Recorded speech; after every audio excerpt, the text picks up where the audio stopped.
Welcome to Anita Patel Maths channel. Chapter 5 Continuity and Differentiability સાતત્ય અને વિકલનીયતા. મિત્રો, સાતત્યની સંકલ્પના સમજવાના ત્રણેય વિડીયો તમે સમજી લીધા હશે. અગાઉના વિડીયોમાં આપણે એક્સરસાઇઝ 5.1ના 1 થી 4 એક્ઝામ્પલ જોયા હતા. આગળના એક્ઝામ્પલ આ વિડીયોમાં જોઈશું આપણે. સ્વાધ્યાય 5.1 दाखलो number 5 fx equal to x जो x less than or equal to 1 fx equal to 5 जो x ग्रेटर देन 1 द्वारा व्याख्यायित विधेय f ए x इक्वल टू 0 आगळ सतत छे, x इक्वल टू 1 आगळ सतत छे અને x इक्वल टू 2 आगळ सतत छे के केम ते चकासवानुं छे. तो मित्रों અહીં ત્રણ પ્રશ્નોના જવાબ આપણે આપવાના છે. પહેલા ચકાસીશું કે આપેલ વિધેય fx x इक्वल टू 0 આગળ સતત છે કે કેમ. તો ફરીથી યાદ કરી લઈએ. આપેલ વિધેય fx x इक्वल टू a આગળ સતત ક્યારે કહેવાશે? આપણે શીખી ગયા મિત્રો, limit x tends to a plus fx, limit x tends to a minus fx અને f ઓફ a ત્રણેયના અસ્તિત્વ પણ હોય અને જો આ ત્રણેય સમાન પણ હોય તો આપણે કહીશું કે f A x equal to a આગળ સતત છે. યાદ કરી લઈશું.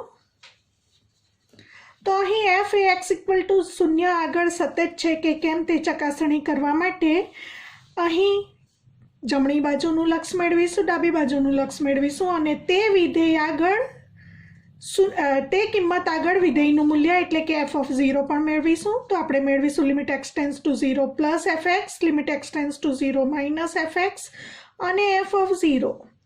તો મિત્રો સમજીશું. Limit x tends two 0 plus fx મેળવીશું, limit x tends two 0 minus fx મેળવીશું અને આપણે f ઓફ 0 પણ મેળવીશું. તો પહેલાં આપણે x ઇક્વલ ટુ 0 આગળની ચકાસણી કરીએ. પરંતુ મિત્રો અહીં વિધેય જે આપ્યું છે એ બે ભાગમાં વિભાજિત થયેલું છે અને કન્ડિશન બ્રેક થાય છે કયા બિંદુ આગળથી? 1 આગળથી. તો જો xની કિંમત 1 અથવા 1 કરતાં નાની હોય તો fx is equal to x છે અને જો xની કિંમત 1 કરતાં મોટી હોય તો fx ઇઝ ઇક્વલ ટુ 5 છે. તો આપણે જરા સમજી લઈએ વિધેયને. અહીં 1 x less than or equal to 1 હોય, x less than or equal to 1 હોય ત્યારે આપણને fx આપેલ છે x અને x ગ્રેટર ધેન 1 હોય ત્યારે આપણને fx આપેલ છે 5. તો મિત્રો હવે વાત છે શૂન્ય આગળ ચકાસણી કરવાની. તો જે વિધેય 1 કરતાં નાનું છે આપણે શોધવાનું છે 0ની નજીક અને 0 કરતાં મોટી કિંમત માટે વિધેય fx, 0ની નજીક અને 0 કરતાં નાની કિંમત માટે વિધેય fx. તો બંને માટે fx is equal to x જ આવશે. 0 કરતાં મોટી કિંમત માટે પણ fx is equal to x, કારણ કે મિત્રો 0ની નજીક જ્યારે x ટેન્ડિંગ ટુ 0 આવે ત્યારે 0ની નજીક અને 0 કરતાં મોટી કિંમત માટે પણ fx is equal to x છે અને 0 કરતાં નાની કિંમત અને 0ની નજીક હોય તેને માટે પણ fx is equal to x જ છે. તો બંને માટે fx is equal to x લખાશે. અહીં મિત્રો આ વાત સ્પષ્ટ સમજી લેવાની. 0ની નજીક, 0 કરતાં મોટી, 0 કરતાં નાની બંને કિંમત માટે fx is equal to x છે. તો અહીં fx is equal to x મૂકીશું. હવે લિમિટ મૂકી દઈશું. 0 લિમિટ મૂકતા 0 આવશે. અહીં પણ હમણાં સમજ્યા એ મુજબ fx આવશે x. ફરીથી લિમિટ મૂકી દઈશું. x ટેન્ડ્સ ટુ 0 હોવાથી 0 આવશે અને f ઓફ 0 ફરી પાછું આ જ આવશે. 0 માટે પણ એ જ વિધેય છે fx is equal to x. તો f of 0 is equal to 0 થશે. ત્રણેય મૂલ્યો સમાન છે માટે f A x is equal to 0 આગળ સતત થશે. તો આપણે લખીશું limit x tends two 0 plus fx equal to limit x tends two 0 minus fx is equal to f of 0 હોવાથી f A x is equal to 0 આગળ સતત છે. હવે બીજી કિંમત ચકાસવાની છે x = 1 આગળ આપેલ વિધેય સતત છે કે કેમ એ ચકાસણી કરવા માટે ફરી પાછું ત્રણેયના મૂલ્ય મેળવીશું. જમણી બાજુનું લક્ષ, ડાબી બાજુનું લક્ષ અને f(1) મેળવીશું. તો limit x tends to 1 plus fx, limit x tends to 1 minus fx અને f(1) ત્રણે મેળવવાના છે. હવે મિત્રો x ટેન્ડ્સ ટુ 1 પ્લસનો મતલબ x ગ્રેટર ધેન 1 અને x ગ્રેટર ધેન 1 માટે વિધેય આપ્યું છે fx = 5. તો x ગ્રેટર ધેન 1 માટે fx = 5. Limit x tends to 1 plus fx = 5 કારણ આપીશું x tends to 1 plus implies x greater than 1 હોવાથી fx છે 5.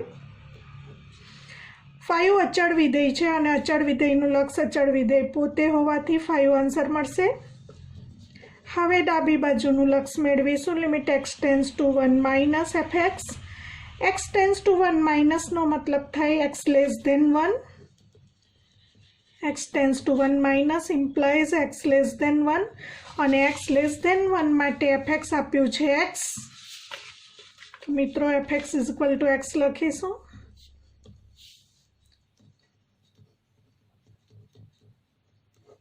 હવે x ટેન્ડ્સ ટુ 1 મૂકી દઈશું. હવે મિત્રો આ ડાબી અને જમણી બાજુના લક્ષ અલગ અલગ આવ્યા છે તો f(1) ન શોધો તો પણ ચાલે અને f(1) મેળવવા માટે x = 1 માટે fx = x માટે f(1) = 1 મળશે. મિત્રો આ ત્રણેયના આન્સર સમાન આવવા જોઈએ પરંતુ અહીં ડાબી અને જમણી બાજુના લક્ષ અલગ અલગ મળે છે. તો આપણે લખીશું limit x tends to 1 plus fx is not equal to limit x tends to -1 minus fx હોવાથી f ax = 1 આગળ સતત નથી, અસતત છે એવું કહી શકાય. હવે ત્રીજો પ્રશ્ન પૂછ્યો છે x = 2 આગળ આપેલ વિધેય સતત છે કે કેમ. તો ત્રીજો પાર્ટ લઈશું. x = 2 આગળ ફરી પાછું એ જ પ્રમાણે પહેલાં મેળવીશું જમણી બાજુનું લક્ષ એટલે કે limit x tends two 2 plus fx. મિત્રો હવે સમજીશું xની કિંમત 1 કરતાં મોટી હોય ત્યારે fx આપ્યું છે 5. હવે જુઓ 1 કરતાં મોટી હોય ત્યારે fx 5 આપ્યું છે. આપણે મેળવવાનું છે x = 2 આગળ ચકાસણી કરવાની છે તો અહીં 2 મળશે. હવે 2 થી નાની કિંમત માટે અને 2 ની નજીક એટલે 1 અને 2 ની વચ્ચે હોય ત્યારે પણ fx = 5 અને 2 કરતાં મોટી કિંમત માટે પણ fx = 5 જ છે. આ સમજવાનું છે મિત્રો. 2 કરતાં નાની કિંમત અને 2 ની નજીકની કિંમત માટે fx = 5, 2 કરતાં મોટી કિંમત માટે પણ fx = 5 માટે આપણે જમણી અને ડાબી બાજુના લક્ષ બંને માટે fx = 5 લેવાનું છે. તો limit x tends two 2 plus fx = limit x tends two 2 plus 5. અચળ વિધેયનું લક્ષ અહીં કારણ આપી શકાય કારણ કે x ટેન્ડ્સ ટુ 2 પ્લસનો મતલબ x ગ્રેટર ધેન 2 હોય ત્યારે fx = 5 અને અચળ વિધેયનું લક્ષ અચળ વિધેય પોતે છે. હવે ડાબી બાજુનું લક્ષ મેળવીશું. હમણાં સમજ્યા એ મુજબ એને માટે પણ fx = 5 જ આવશે. Limit x tends two 2 minus 5.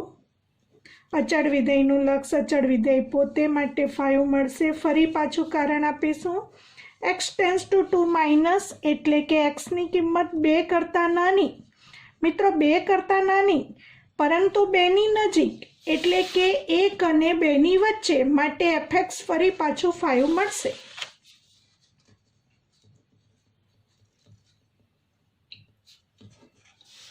હવે આપણે મેળવીશું f(2) 2 માટે પણ આ જ વિધેય આવશે f(2) = 5.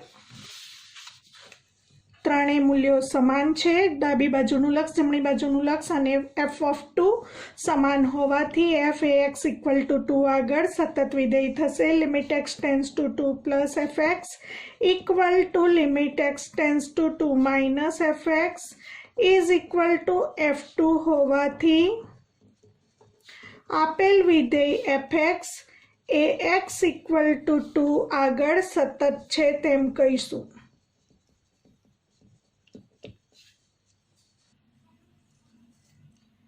એક્ઝામ્પલ નંબર 6 અગાઉ સૂચના છે એ વાંચીશું. જો f નીચે પ્રમાણે વ્યાખ્યાયિત હોય તો જે બિંદુએ f અસતત હોય તેવા બિંદુઓ શોધો. એક્ઝામ્પલ નંબર 6 to 13 6 થી 13 દાખલા માટેની આ સૂચના છે. f વિધેય આપેલ હોય અને નીચે પ્રમાણે વ્યાખ્યાયિત હોય તો f કયા બિંદુઓએ અસતત છે તે બિંદુઓ શોધવાના છે મિત્રો. fx બે ભાગમાં વહેંચાયેલું છે અને fx કઈ કિંમત આગળથી બ્રેક થાય છે તો કન્ડિશન જોઈ લઈએ. x = 2 આગળથી વિધેય બે ભાગમાં વહેંચાયેલું છે. x <= 2 માટે fx = 2x + 3 અને x < 2 માટે fx = 2x - 3. તો સૌથી પહેલાં અહીં મિત્રો આપેલ વિધેય fx ક્યાં આગળ વ્યાખ્યાયિત કોઈ કિંમત આગળ વ્યાખ્યાયિત ન હોય તો એ ચકાસી લેવાનું. તો સૌથી પહેલાં x <= 2 માટે એટલે બધી જ વાસ્તવિક સંખ્યાઓ x <= 2 માટે fx વ્યાખ્યાયિત છે અને x < 2 માટે પણ fx વ્યાખ્યાયિત છે. માટે આપણે પહેલું લખીશું આપેલ વિધેય fx એ પ્રત્યેક x belongs to R માટે વ્યાખ્યાયિત વિધેય છે. એટલે કે બીજા શબ્દોમાં આપણે કહી શકીએ સ્પષ્ટ છે કે ડોમેઇન ઓફ f એટલે કે f નો પ્રદેશગણ R છે. માટે પ્રત્યેક x belongs to R લઈ શકાય. હવે અહીં ત્રણ શક્યતાઓ લઈશું.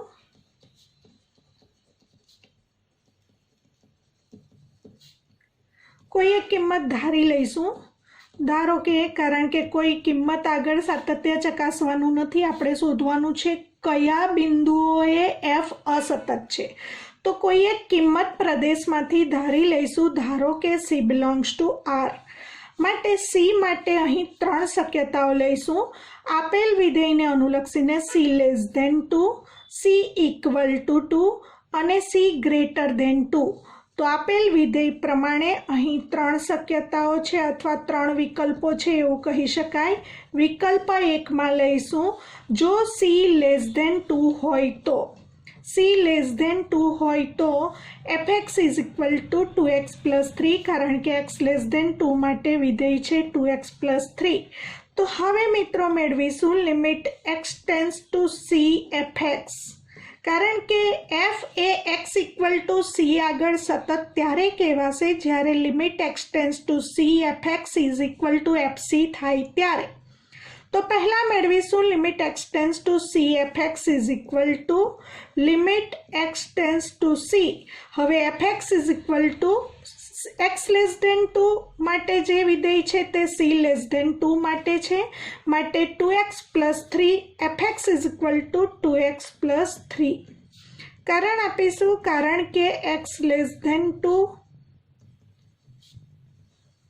c <2 implies x <2 અને x <2 માટે વિધેય છે fx = 2x + 3. હવે આમાં x ની લિમિટ c મૂકી દઈશું 2c + 3. તો આપણને મળ્યું limit x tends two c fx = 2c + 3. કારણ કે માત્ર c <2 માટેના વિકલ્પમાં જ ચકાસણી કરીએ છીએ એટલે આમ જોવા જાઓ તો તમે માત્ર ડાબી બાજુનું લક્ષ જ મેળવો છો. જમણી બાજુ એટલે કે c < 2 માટે અહીં વિધેય અલગથી નથી. તો અહીં આ c પ્લસ કે c માઇનસ લખવાની જરૂરિયાત રહેતી નથી. હવે આપણે મેળવીશું f of c. તો અહીં જ f of c = 2c + 3 2c + 3 કારણ કે અહીં x = 2 માટે 2x + 3 વિધેય એમાં x ની જગ્યાએ c મૂકતા 2c + 3. तो આપણે લખીશું limit x tends to c fx. આપણે મેળવ્યું limit x tends to c fx અને f of c બંનેનું કિંમત સરખી મળે છે, માટે f એ પ્રત્યેક c લેસ ધેન 2 માટે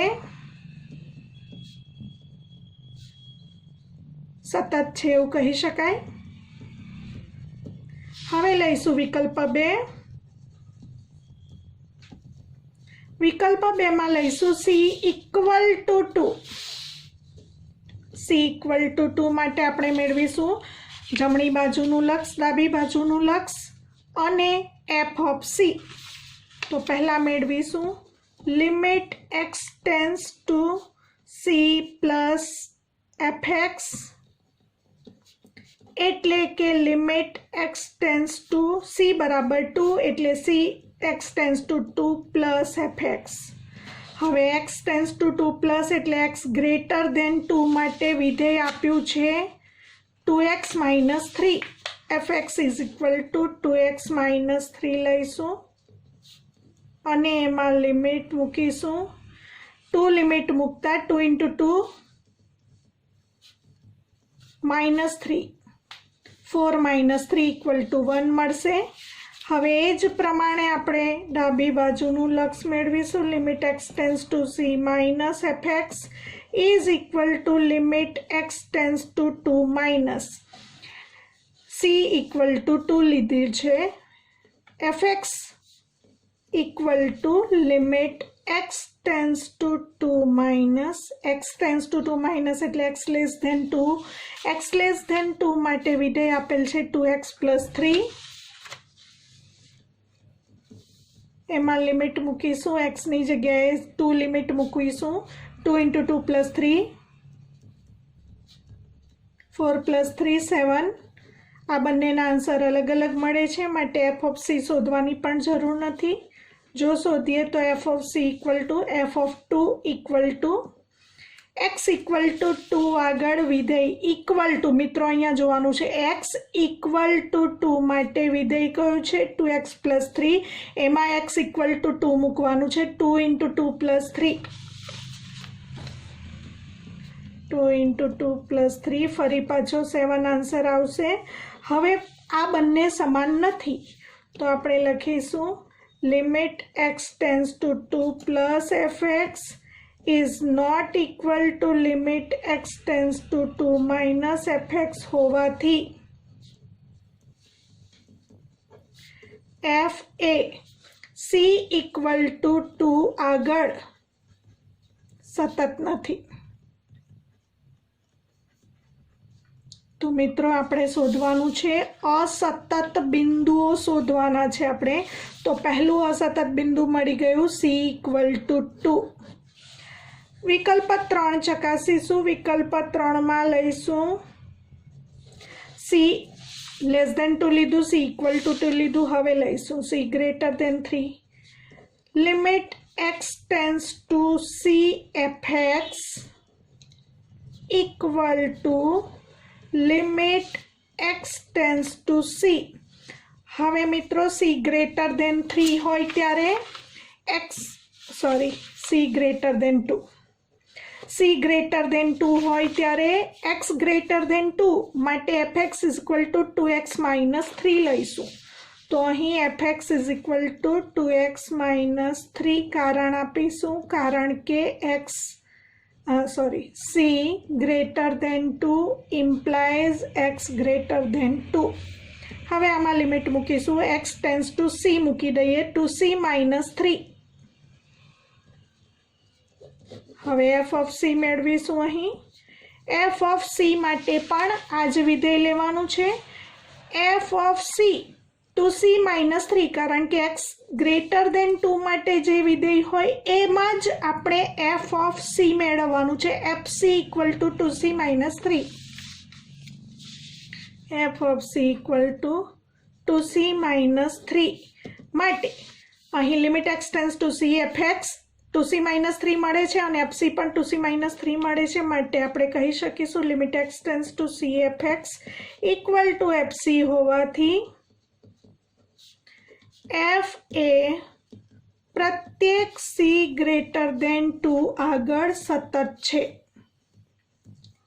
તો મિત્રો પહેલા વિકલ્પમાં આપણે જોયું c લેસ દેન 2 પ્રત્યેક c લેસ દેન 2 આગળ સતત છે। ત્રીજા વિકલ્પમાં જોયું પ્રત્યેક c ગ્રેટર દેન 2 આગળ સતત છે, પરંતુ બીજા વિકલ્પમાં જોયું કે c ઇક્વલ ટુ 2 આગળ સતત નથી।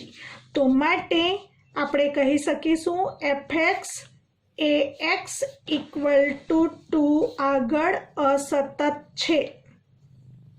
સતત નથી એટલે અસતત છે, તો અસતત આગળના બિંદુઓ શોધવાના છે। તો મળે છે x ઇક્વલ ટુ 2।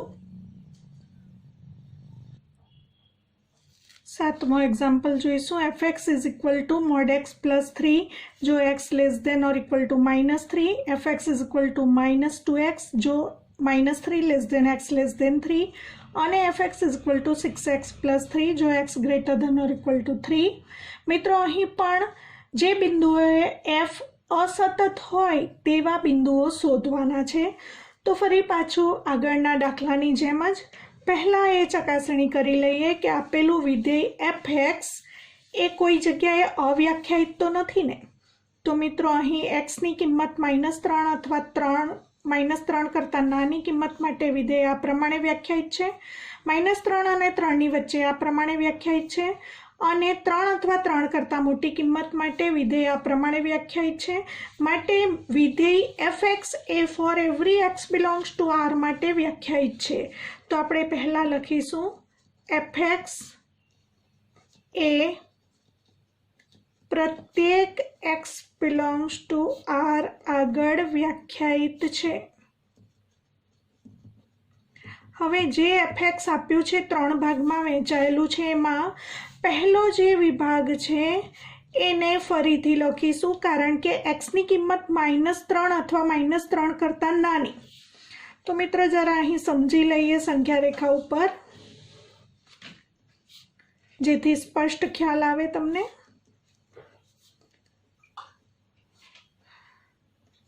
અહીં xની કિંમત -3 અથવા -3 કરતાં નાની, અહીં ધારો કે -3 છે અને અહીં ધારો કે +3 છે।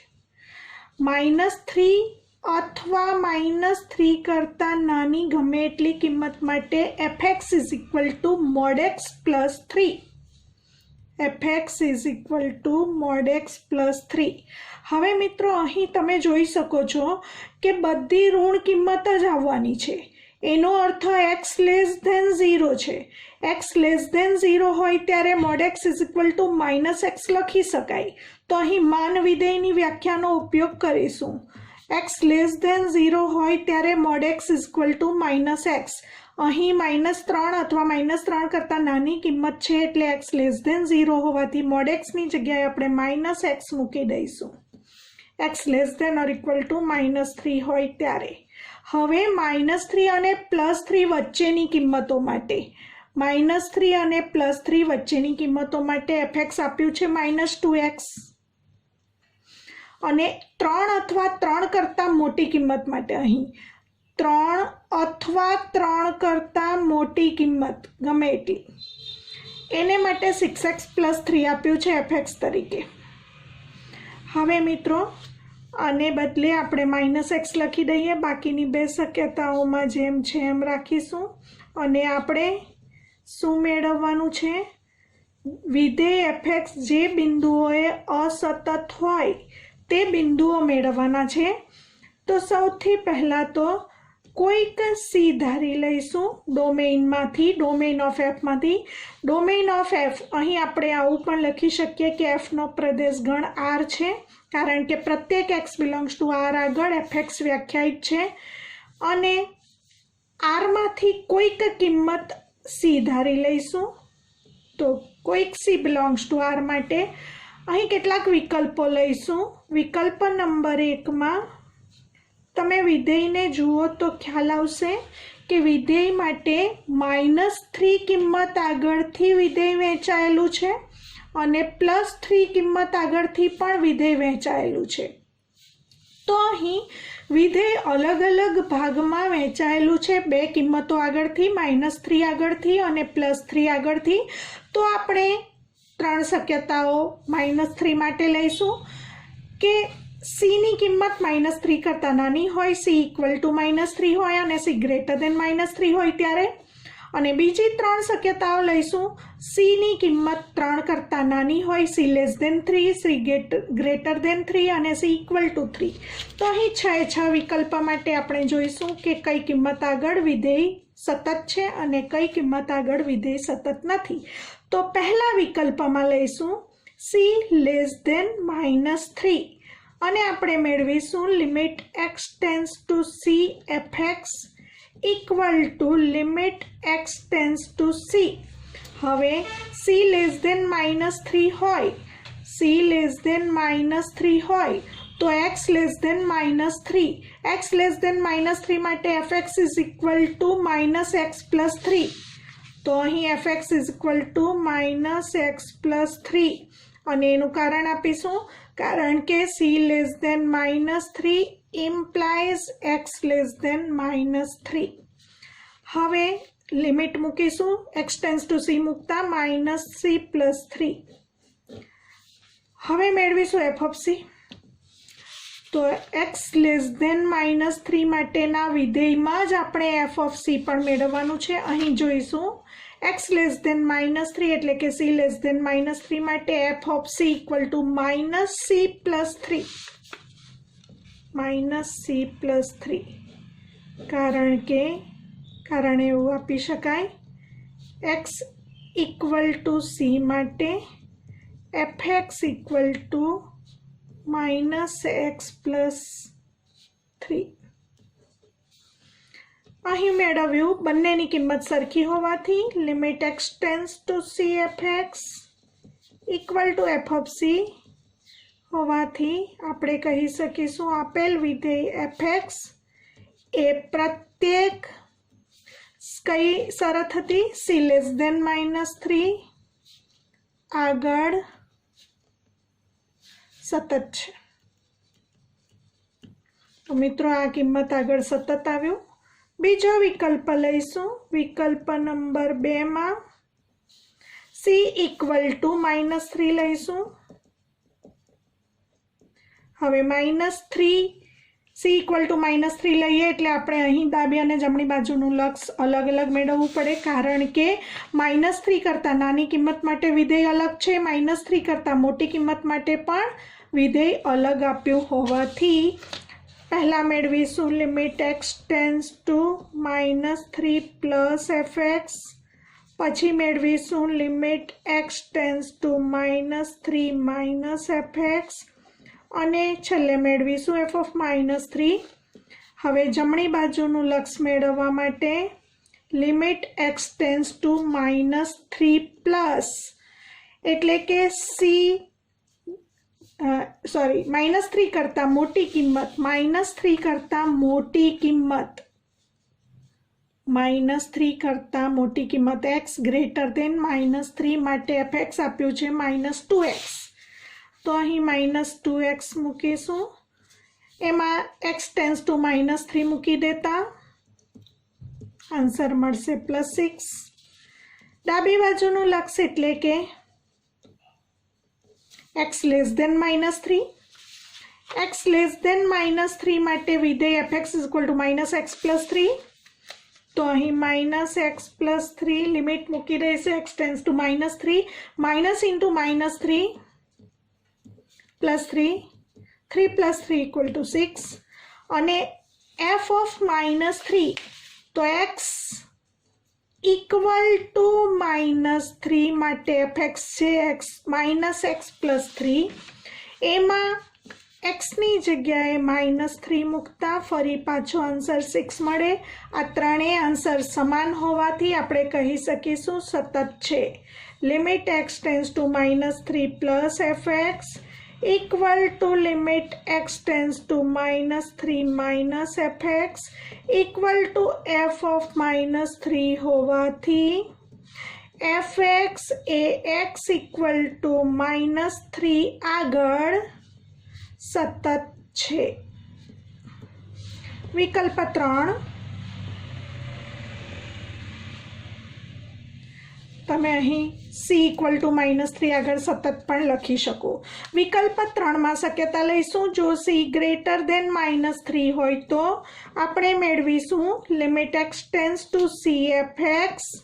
હવે c greater than -3, c greater દેન c એટલે કે x ગ્રેટર દેન -3 માટે મિત્રો અહીં જોવાનું છે c ગ્રેટર દેન -3 માટે વિધેય fx = -2x।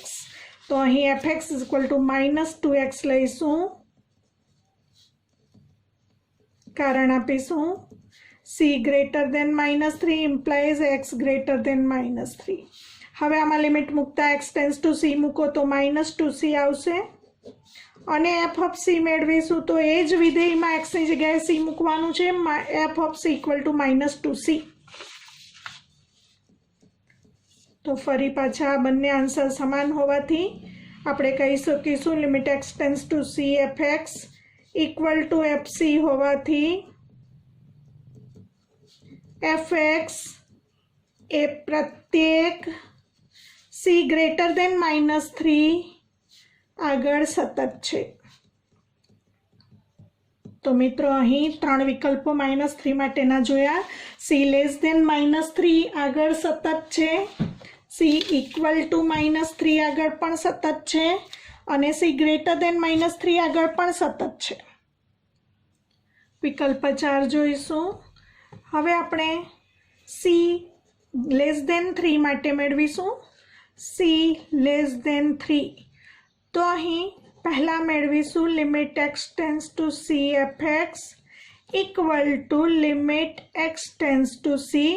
હવે મિત્રો c લેસ દેન 3 એટલે કે x લેસ દેન 3 માટે વિધેય fx = -2x છે।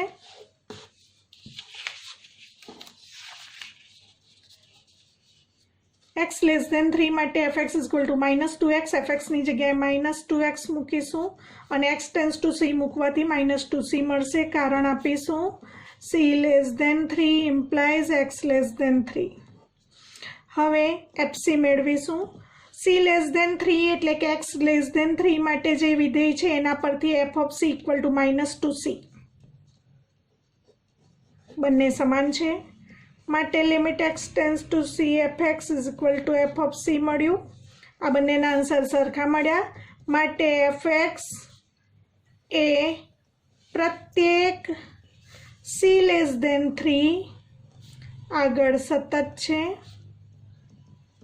વિકલ્પ 5 લઈશું। c = 3। હવે c = 3 એટલે કે x = 3 આગળથી વિધેય બે ભાગમાં વહેંચાયેલું છે। x = 3 માટે એટલે કે x ગ્રેટર દેન 3 માટે પણ અલગ વિધેય છે અને x લેસ દેન 3 માટે પણ અલગ વિધેય છે। માટે અહીં મિત્રો ડાબી અને જમણી બાજુનું લક્ષ અલગ અલગ મેળવવું પડશે। તો પહેલા મેળવીશું limit x tends to 3 + fx, પછી મેળવીશું limit x tends to 3 - fx અને મેળવીશું f of 3। હવે x ટેન્ડ્સ ટુ 3 એટલે કે c tends to 3 x tends to 3 એટલે x ગ્રેટર દેન 3 હોય ત્યારે વિધેય fx = 6x + 3। તો અહીં વિધેય લઈશું 6x + 3 limit x tends to 3 + 6x + 3, કારણ આપીશું કારણ કે c x ટેન્ડ્સ ટુ 3 નો મતલબ x ગ્રેટર દેન 3। હવે આમાં લિમિટ મૂકીશું, x ટેન્ડ્સ ટુ 3 મૂકીશું માટે આપણને મળશે 6 × 3 + 3 18 + 3 21। હવે મેળવીશું ડાબી બાજુનું લક્ષ લિમિટ x ટેન્ડ્સ ટુ 3 - નો મતલબ x less than 3। x less than 3 માટે વિધેય આપ્યું છે fx = -2x। તો અહીં fx = -2x લખીશું, કારણ આપીશું કારણ કે x tends to 3 - implies x less than 3। હવે x ટેન્ડ્સ ટુ 3 મૂકી દઈશું અહીંયા, -2 × 3 -6 મળશે मित्रों અહીં જોઈ શકાય છે આ બંને આન્સર અલગ અલગ છે તો f(3) ન શોધાય તો પણ ચાલે f(3) શોધવા માટે equal to 3x equal to 3 માટેનું વિધેય હોય તેમાં આપણે 3 મૂકવાના છે 6 × 3 + 3 તો f(3) ફરી પાછું આપણને મળશે 21 પરંતુ ડાબી અને જમણી બાજુનું લક્ષ જ અલગ અલગ છે તો આપણે કહી શકીએ limit x tends to 3 + fx is not equal to limit x tends to 3 - fx હોવાથી fx એ x = 3 આગળ સતત નથી એટલે કે અસતત છે મિત્રો યાદ રાખીશું આપણો પ્રશ્ન છે કે આપેલ વિધેય કયા બિંદુઓએ અસતત છે તો અહીં x = 3 આગળ અસતત છે છેલ્લો વિકલ્પ c >3 હોય તો c >3 હોય તો મિત્રો મેળવીશું limit x tends two c plus fx અહીં ડાબી અને જમણી બાજુનું લક્ષ અલગ અલગ લેવાની જરૂર નથી c >3 એટલે x > 3 x > 3 માટે વિધેય છે fx = 6x + 3 તો અહીં fx = 6x + 3 કારણ આપીશું કારણ કે c > 3 implies x > 3 આમાં x ટેન્ડ્સ ટુ 3 લિમિટ મૂકતા 6 × 3 + 3 ફરી પાછું 21 આન્સર આવશે અને f(c) મેળવીશું f(c) c > 3 માટેના વિધેયમાં મૂકવાનું છે એટલે કે x > 3 માટેના વિધેયમાં f(c) મેળવવા માટે આપણે c મૂકીશું 6c + 3 6c + 3 સોરી મિત્રો અહીં x ટેન્ડ્સ ટુ c હોવાથી c લિમિટ મૂકવાની છે તો અહીં ફરી પાછું આપણને મળશે 6c + 3 તો આ બંને આન્સર સમાન છે માટે ફરીથી લખી શકીશું limit x tends two c fx = fc હોવાથી fx એ પ્રત્યેક c > 3 આગળ સતત છે મિત્રો 6 વિકલ્પ ફરીથી જોઈશું c <-3 આગળ સતત છે c = -3 એટલે કે x = -3 આગળ પણ સતત છે c <-3 આગળ પણ સતત છે c <3 આગળ પણ સતત છે c <3 આગળ પણ સતત છે મિત્રો માત્ર c = 3 આગળ અસતત છે માટે આપણે એવું કહી શકીશું fx એ ફક્ત x = 3 આગળ અસતત છે એનો બીજો અર્થ એવો પણ કરી શકાય કે fx એ r - ગણમાં 3 આગળ સતત છે એવું પણ કહી શકાય 8મો એક્ઝામ્પલ fx = mod x/x જો x ≠ 0 અને fx = 0 જો x = 0 તો મિત્રો અહીં માનાંક x હોવાને કારણે વિધેયને હજી આપણે બે ભાગમાં વહેંચીને જોઈ શકીએ અહીં x = 0 માટે fx = 0 છે પરંતુ x ≠ 0 ના ફરી પાછા બે ભાગ પાડી શકાય x < 0 હોય ત્યારે અને x > 0 હોય ત્યારે કારણ કે માનાંક વિધેયની વ્યાખ્યા બે ભાગમાં વહેંચાયેલી છે mod x = +x જો x < or = 0 અને mod x = -x જો x < 0 તો અહીં મિત્રો ફરીથી આ વિભાગને આપણે બીજા બે ભાગમાં વહેંચી શકીએ જો x < 0 હોય તો જો x > 0 હોય તો અને x = 0 હોય તો અહીં 3 ભાગ કરીએ x = 0 માટે fx = 0 આપેલું જ છે તો અહીં 0 લખી દઈશું હવે x < 0 હોય ત્યારે mod x = -x x < 0 હોય ત્યારે mod x = -x મૂકીએ અહીં -x/x અને x ગ્રેટર દેન 0 હોય ત્યારે mode x equal to x મૂકી શકાય। તો ફરીથી આનું સાદું રૂપ x x કેન્સલ થતા -1 જો x less than 0, x x cancel થતા +1 જો x ગ્રેટર દેન 0 અને x ઇક્વલ ટુ 0 હોય ત્યારે 0। એનો મતલબ મિત્રો આ રકમમાંથી હવે તમારી પાસે આ રકમ બની ગઈ છે। તો કંઈક યાદ આવતું હશે ધોરણ 11માં શીખી ગયા આ એક વિધેય છે જેનું નામ છે ચિહ્ન વિધેય સિગ્નમ ફંક્શન। તો સિગ્નમ ફંક્શન માટે x લેસ દેન 0 માટે fx આવે -1, x ગ્રેટર દેન 0 માટે fx આવે +1 અને x ઇક્વલ ટુ 0 માટે fx આવે 0। હવે મિત્રો અહીં 3 વિકલ્પો લઈશું। 3 વિકલ્પો લેતા પહેલા four every x belongs to r માટે વિધેય વ્યાખ્યાયિત છે માટે આપણે કહી શકીશું fx એ પ્રત્યેક x બિલોંગ્સ ટુ r આગળ વ્યાખ્યાયિત છે।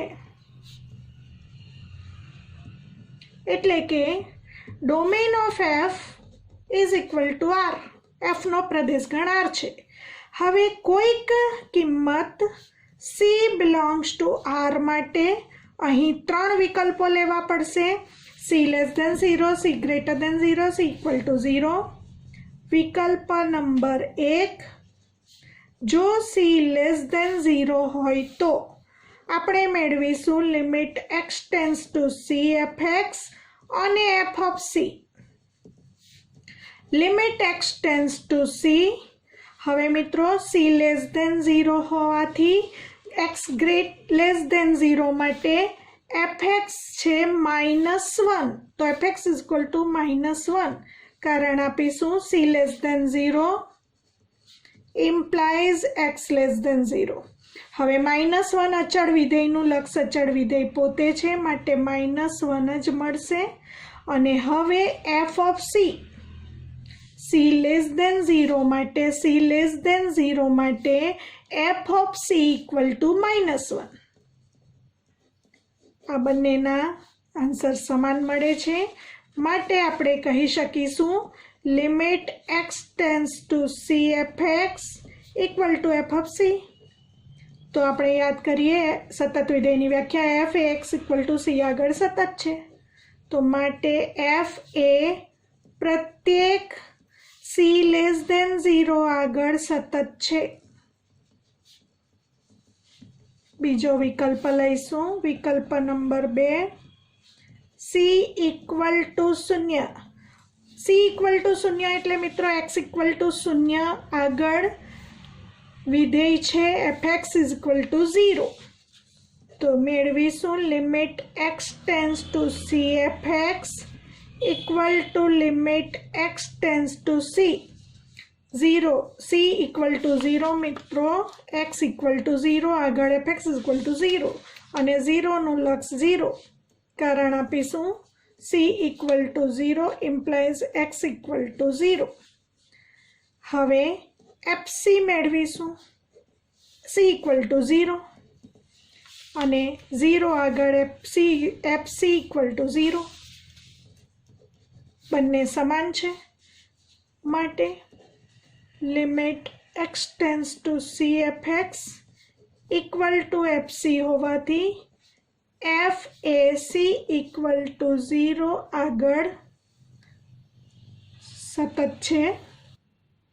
સોરી મિત્રો 0 માટે x ગ્રેટર દેન 0 અને x લેસ દેન 0 માટે અલગ અલગ વિધેય હોવાને કારણે અહીં જેવી રીતે એક જ લક્ષ મેળવ્યું એવું ન ચાલે। અહીં ડાબી અને જમણી બાજુના લક્ષ અલગ અલગ મેળવવા પડે। Limit x tends to c plus fx એટલે કે limit x tends to c equal to 0 હોવાથી limit x tends to 0 plus fx મેળવીશું। હવે x ગ્રેટર દેન 0 હોય ત્યારે વિધેય આપ્યું છે fx ઇઝ ઇક્વલ ટુ 1 તો અહીં fx ઇઝ ઇક્વલ ટુ 1 આવશે અને 1નું લક્ષ 1 પોતે। અહીં કારણ આપીશું કારણ કે x ગ્રેટર દેન 0 માટે fx is equal to 1। Same એ જ પ્રમાણે F of C is equal to F of 0 is equal to 0 તો સાત્ય છે, પરંતુ ડાબી બાજુનું લક્ષ પણ મેળવવું પડે. Limit x tends to C minus F x is equal to limit x tends to 0 minus. હવે એક્સ લેસ દેન 0 માટે F x is equal to -1 લખવાનું છે. F x is equal to -1 અને -1નું લક્ષ -1 પોતે અચળ વિધેય છે. કારણ આપવાનું x લેસ દેન 0 હોવાથી fx ઇઝ ઇક્વલ ટુ -1. હવે આ લક્ષ -1 મળે છે, આ લક્ષ +1 મળે છે અને આ f of 0 is equal to 0 મળે છે. ત્રણેય સમાન નથી, માટે limit x tends to 0 plus fx is not equal to f of 0 is not equal to limit x tends to 0 minus fx હોવાથી f એ c ઇક્વલ ટુ 0 આગળ સતત નથી એવું કહેવાશે. વિકલ્પ 3 લઈશું. c greater than 0. એને માટે ડાબી જમણી બાજુનું લક્ષ અલગ મેળવવાની જરૂર નથી મિત્રો, કારણ કે c ગ્રેટર દેન 0 આગળ એટલે કે x ગ્રેટર દેન 0 આગળ એક જ વિધેય છે fx ઇઝ ઇક્વલ ટુ 1. તો અહીં fx ઇઝ ઇક્વલ ટુ 1 લખીશું. Limit x tends to c 1નું લક્ષ 1 પોતે. કારણ આપીશું c greater than 0 implies x greater than 0 અને x ગ્રેટર દેન 0 માટે fx ઇઝ ઇક્વલ ટુ 1 અને 1નું લક્ષ 1 પોતે. હવે મેળવીશું fc. c ગ્રેટર દેન 0 માટે f of c equal to 1. તો હવે આ બંને સમાન છે, માટે આપણે કહી શકીશું limit x tends to c fx is equal two fc હોવાથી f એ પ્રત્યેક c ગ્રેટર દેન 0 આગળ સતત છે. તો મિત્રો બધા વિકલ્પો જોઈશું. f એ પ્રત્યેક c લેસ દેન 0 આગળ સતત છે. f એ પ્રત્યેક c ગ્રેટર દેન 0 આગળ સતત છે, પરંતુ f એ c ઇક્વલ ટુ 0 આગળ સતત નથી. માટે આપણે કહીશું fx એ ફક્ત x ઇક્વલ ટુ 0 આગળ અસતત છે. આપણે અસાતત્યના બિંદુઓ શોધવાના છે મિત્રો, યાદ રાખીશું. બધા દાખલામાં 13 સુધીના તમામ દાખલામાં અસાતત કયા બિંદુએ છે એ શોધવાનું છે. તો અહીં fx એ ફક્ત x ઇક્વલ ટુ 0 આગળ અસતત છે. એનો અર્થ fx એ r માઇનસ ગણમાં 0 આગળ સતત છે. Example 9. fx is equal to x upon mod x જો x લેસ દેન 0 હોય તો. fx ઇઝ ઇક્વલ ટુ -1 જો x greater than or equal to 0 હોય તો. ફરી પાછું અહીં માનાંક x હોવાને કારણે માન વિધેયની વ્યાખ્યાનો ઉપયોગ કરીશું. Mode x is equal to x જો x greater than or equal to 0 હોય તો, અને mode x is equal to x જો x લેસ દેન 0 હોય તો. તો મિત્રો અહીં x લેસ દેન 0 આપ્યું છે. x લેસ દેન 0 હોય તો mode x is equal to -x. તો અહીં મોડ xની જગ્યાએ આપણે -x મૂકીશું. તો x અપોન -x, કારણ કે x less than 0 implies mod x is equal to -x. હવે આ કેન્સલ થશે, ઉડી જશે, એટલે -1 જો x લેસ દેન 0 હોય તો, અને -1 જો x greater than or equal to 0 હોય તો. તો મિત્રો હવે રકમ વિધેય fx માટેની આ રકમમાંથી હવે આ રકમમાં સાદુરૂપ આપ્યા પછી આવે છે.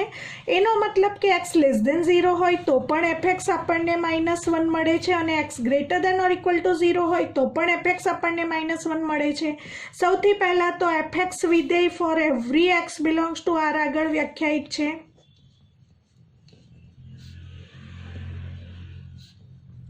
અને એનો પ્રદેશ ગણ r મળે છે, એટલે કે domain of f is equal two આપણે r કહી શકીશું. અને આપણે કહી શકીશું four every x belongs to r માટે fx ઇઝ ઇક્વલ ટુ -1. અને મિત્રો યાદ કરી લઈશું, અહીં અચળ વિધેય છે અને અચળ વિધેય r માં સતત છે. તો આપણને આપણો આન્સર મળી ગયો. fx for every x belongs to r માટે સતત છે, પરંતુ આપણે ગણતરી કરીશું કોઈક x c belongs to r માટે